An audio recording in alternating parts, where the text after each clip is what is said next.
Eu não sei vocês, mas às vezes eu tenho a impressão que a esquerda e o campo progressista de uma forma geral, eles perderam muito tempo se defendendo das coisas. Se defendendo do que não deveria se defender, justificando o que não deveria se justificar e perdendo tempo com essas questões, sabe?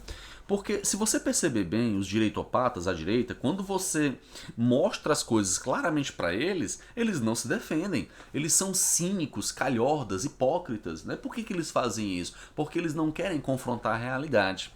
Né? Por exemplo, nesse caso aí do que aconteceu com o Sérgio Moro e em outros exemplos que a gente pode citar aqui, por mais absurdo que fosse a situação, você sabe disso, né? Você percebeu que eles sempre encontram uma forma de justificar os absurdos. Né?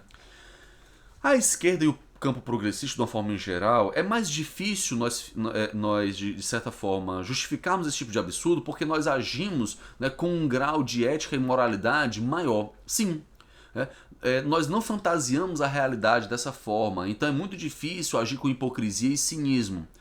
Por exemplo, como nós temos referências, não é, do campo acadêmico, como nós temos referências do campo científico, nós sentimos muito incomodados de agir com sofismas, com argumentos de autoridade, simplesmente para convencer.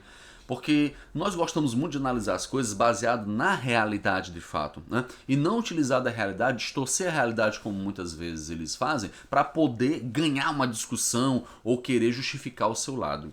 Vocês já perceberam que tudo que acontece de errado na direita, tudo que acontece de absurdo na direita, né? Isso acontece na esquerda também, gente, claro. Mas a gente vê isso assim com uma cara de pau e um cinismo enorme no lado da direita.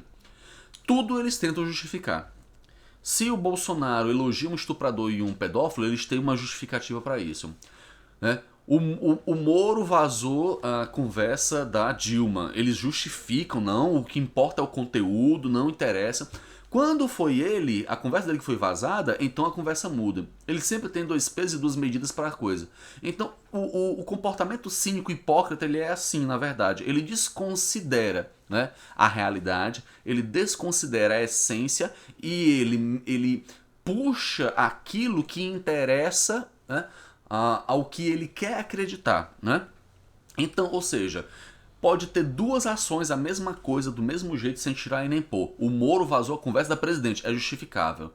A conversa do Moro foi vazada, não é justificável por isso, aquilo, outro. Então eles constroem toda uma argumentação baseada simplesmente na retórica para justificar aquilo. Então perceba, não é baseado na legalidade, na lei, na realidade, não. É baseado na retórica e na imposição de uma ideia, de um discurso, de uma narrativa, né? E como eu falei, a esquerda e os progressistas eles têm uma dificuldade muito grande nesse tipo de coisa, porque como a esquerda e os progressistas agem, né, buscando sempre a racionalidade, analisar as coisas na realidade, né, com a razão, com o discernimento, então nós próprios nos sentimos incomodados de pegar uma ideia e distorcer simplesmente para ter razão. Né? Por isso que você sente uma dificuldade muito grande dos direitopatas deles reconhecerem determinados erros. Eles não reconhecem. Né? Então eles são boçais, cínicos e hipócritas. Por quê? Porque se ele reconhecer um erro, se ele reconhecer e tentar analisar algo de forma racional, ele vai ter que entrar no campo da discussão racional. E nesse campo eles não vencem. Eles não vencem. Não há como convencer alguém de que a Terra é plana como o Olavo de Carvalho defende.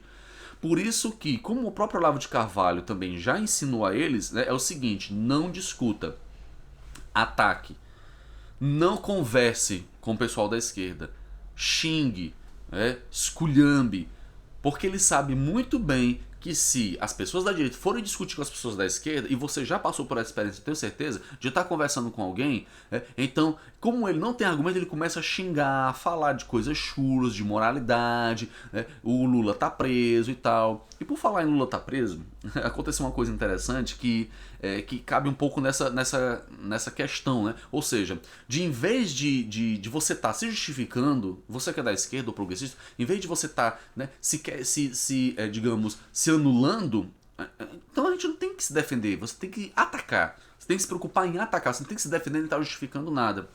E aconteceu o seguinte, eu tava conversando com um primo meu e tal, não sei o que, e ele disse assim: ah, o Lula tá preso, babaca. Aí eu peguei e revidei e disse assim: o Cunha tá preso, babaca. E ele achou estranho aquele argumento, ele ficou meio travado assim, sem saber como responder.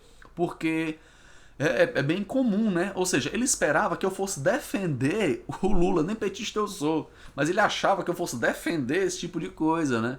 E não, eu não me preocupei em defender, eu me preocupei em atacar. Eu disse, o Cunha tá preso, seu tucano babaca, né? Aí ele disse, não, mas eu não sou tucano. Eu disse, sim, você é tucano. E eu agi com retórica em cima dele, da mesma forma que ele faz com o pessoal da esquerda, dizendo que todo mundo é petista, sendo ou não. Entende? Eles não se preocupam se você é petista ou não, eles não se preocupam com a verdade em si, eles se preocupam em atacar. Foi isso que a esquerda, na minha visão, falhou muito durante esses últimos tempos, se preocupando em justificar coisas e se defender. Né? Por exemplo, se você diz, você é petista, mesmo que uma pessoa não seja petista, mas discorde do Bolsonaro, não sou petista por causa disso, e vai tentar explicar e tal, não sei o que, em vez de se preocupar em atacar. Então o direito pátrio ele não se preocupa em se defender de nada, ele sempre ataca de alguma forma. Né?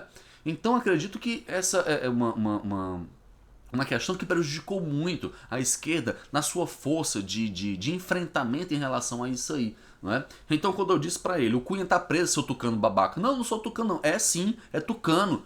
O líder de vocês é o Cunha. O líder de vocês é o Aécio Neves. Não. Aí ele começou a se defender, entende? Eu não me preocupei em me defender da minha questão. Eu me preocupei em atacar ele, né? Então, bem, comenta aí o que é que você achou, qual é a sua ideia sobre isso, opinião muito importante pra mim. Dá o like, compartilha e curte o nosso vídeo, beleza? Até a próxima, gente. Valeu, tchau.